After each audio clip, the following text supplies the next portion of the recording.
اگر لوگوں کو پتہ چل جائے کہ رمضان میں کیا ہے تو وہ آرزو کریں کہ پورا سال ہی رمضان رہے۔ اتنی برکتیں اور اتنی رحمتیں اللہ نے اس مبارک مہینے کے دامن میں ڈال دی ہیں۔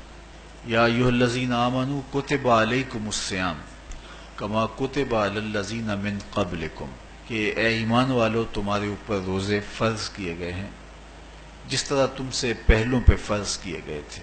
کیوں فرض کیے گئے؟ وجہ کیا ہے؟ لعلکم تتقون، تاکہ تم متقی بن جاؤ، تم پرہیزگار بن جاؤ۔ تو روزے کی فرضیت کا نتیجہ تقوی کا حاصل ہونا ہے، اتقاء کی دولت کا نصیب ہونا ہے۔ تو اس آیت کریمہ میں تین چیزیں بیان کی گئی۔ سب سے پہلی، اے ایمان والو تمہارے اوپر روزے فرض کیے گئے۔ پھر دوسری بات، جس طرح تمہارے سے پہلوں پہ فرض کیے گئے۔ اور تیسری بات، تاکہ تمہیں تقوی کا نور نصیب ہو، تمہیں اتقاء کی دولت نصیب ہو۔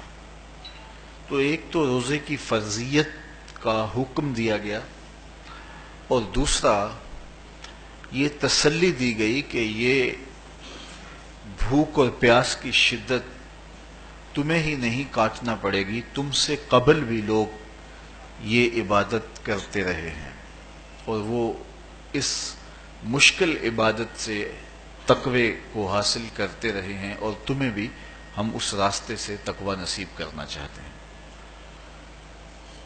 علامہ حقی علیہ رحمہ نے لکھا ہے کہ ملک تحمور الثالث، یہ حضرت آدم علیہ السلام کی اولاد سے تیسرا بادشاہ گزرا ہے، اس کے زمانے میں قحط پڑ گیا تھا، تو اس نے اپنی قوم کو یہ حکم دیا کہ ایک وقت کا کھانا آپ کھا لیں اور ایک وقت کا کھانا بچائیں، اور وہ قحط زدہ علاقوں میں بھیجیں۔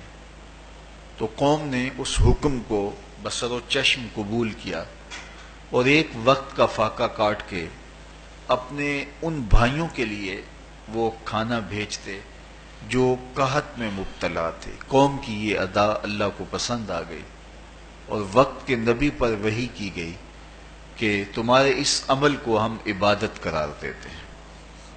تو حضرت آدم علیہ السلام کے بعد متصل ہی یہ عبادت فرض کی گئی، اور پھر جتنی بھی ملتیں، قومیں اور امتیں آئیں ان میں روزے کی تحسین کی گئی اور روزے کی تلقین کی گئی۔ روزہ اس لیے فرض کیا گیا کہ تمہیں تقوی نصیب ہو جائے، اتقاء کی دولت نصیب ہو۔ اب سوال یہ ہے، کیا تقوی بھوک اور پیاس سے حاصل ہوتا ہے؟ پیاس کاٹنے سے، بھوک کاٹنے سے کیا تقوی نصیب ہو جاتا ہے؟ صبح سے لے کر شام تک روزہ رکھنے کی تلقین کی گئی۔ یہاں ناروے میں اور مختلف ممالک کے اندر 20 گھنٹے کا روزہ ہے، اور ہمارے بھی یہاں 16-17 گھنٹے مسلسل شدت کی گرمی میں بھوک اور پیاس کاٹنا ہوتی ہے۔